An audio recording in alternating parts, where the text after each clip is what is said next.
Canada has added 90,000 jobs in the month of April. Staggering jobs report. This morning, Stats Canada published that.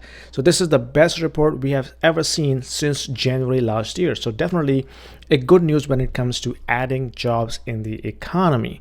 But this is going to be a major impact on Bank of Canada's decision for the next rate hiking process in the month of June. So let's take a look at it. So when we look into the report, we realize out of those 90,000 jobs, 50,000 of them are part-time jobs. And then 26,000 of them are actually in public sector. So it's good news that the private sector is growing compared to the last periods, because for the 4 consecutive months, we haven't seen any growth in the private sector jobs. So now we are seeing at least some growth, 0.4% growth in the private sector jobs. That is a good sign, no doubt about that. Okay, that means there is something happening in the economy which is driving these jobs being created.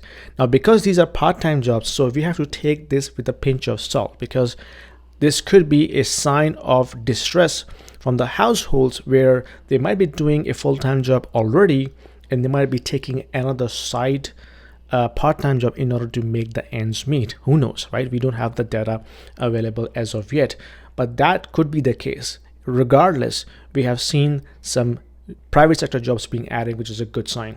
Public sector jobs is still growing. So 26,000 of those jobs are actually employed by the government.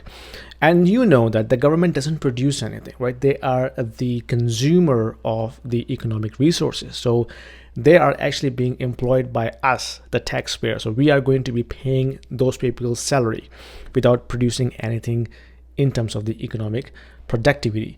So when we look at overall on a year-over-year basis, we can see that the public sector has massively outpaced the private sector when it comes to job creation. So on year-over-year basis, 208,000 jobs being created in public sector organizations versus the private sector, which has only produced 190,000 jobs. So on a percentage basis, public sector has grown 4.9% on year-over-year basis, and private sector has grown only 1.4%. So that is the worrying sign that the private sector is not growing as expected in a healthy economy.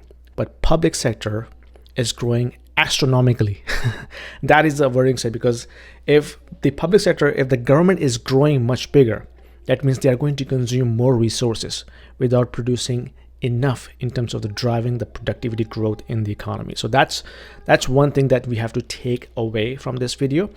And when we look at this video from a Bank of Canada's lens, they would think that, look at guys, the economy is great, right? The jobs are being created, the private sector is also growing, the unemployment is also just 6.1%. It did not move any further from last reading. So it's still okay, right? We're not seeing any financial distress as per the yesterday's statement.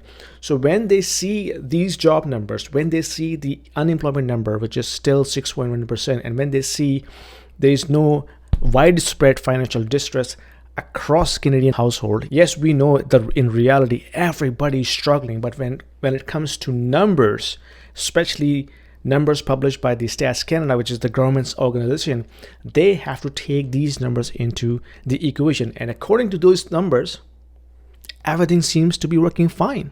So why Bank of Canada has to cut rates? Tell me about that. Okay? They don't have to. They're saying unemployment is not ticking up. Okay, it's 6.1%, but it's not 7%, right? They're saying the jobs are being created. They're saying the mortgage delinquencies are not really that high. They're saying the credit card debt, yes, it's there, but it's only 1 in 10 Canadians. Why they have to cut rates? I think that is something people have to understand.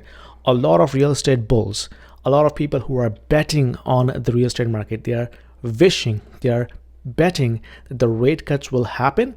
And the moment the rate cuts happen, everything will start booming again.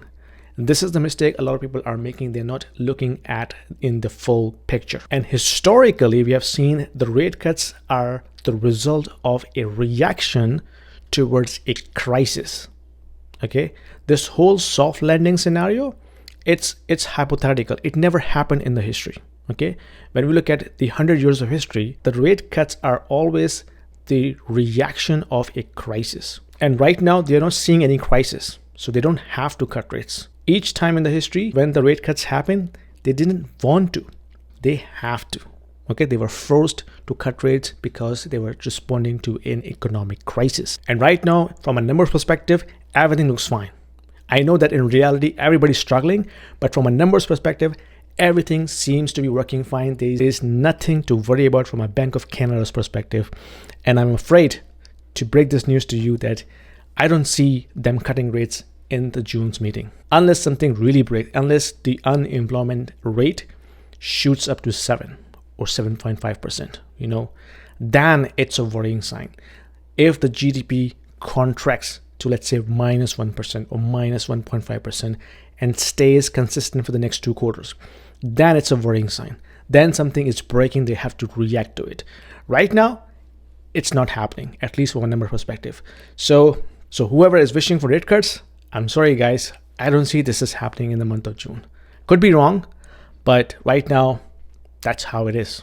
Anyway, you tell me what you think about that and let me know how you're protecting your finances in these economic times. And if you like this video, give me a thumbs up and subscribe, and I'll see you in my next video. If you are an investor in the US, in Canada, or in Europe, and you are considering investing into Dubai real estate market, this video is for you, because we have a platform called Stake, which allows you to invest into the residential real estate market and start earning rental income right away without going through a lengthy documentation process or coming up with a heavy down payment. Stake is built upon the concept of crowdfunding. So it is democratizing the entire investment strategy and allows you to own a single unit of the entire investment portfolio. So you don't have to own the entire property, right? You can be part of the pool that can actually own a piece of property, a piece of real estate. So that allows you to start with as low as 2,000 dirhams, and you can slowly ramp up. So as you start investing into it, you can not only own a bit of real estate, but you also get a portion of the rental income on monthly basis. So it's a passive investment strategy, diversifying your portfolio from traditional North American or European markets into Dubai, which is hustling and bustling and growing very fast, and allows you to build your wealth over time. So don't delay. There is a link down there in the description. If you click on this, it will give you free 200 dirhams in your account right away to start with, and you can thank me later.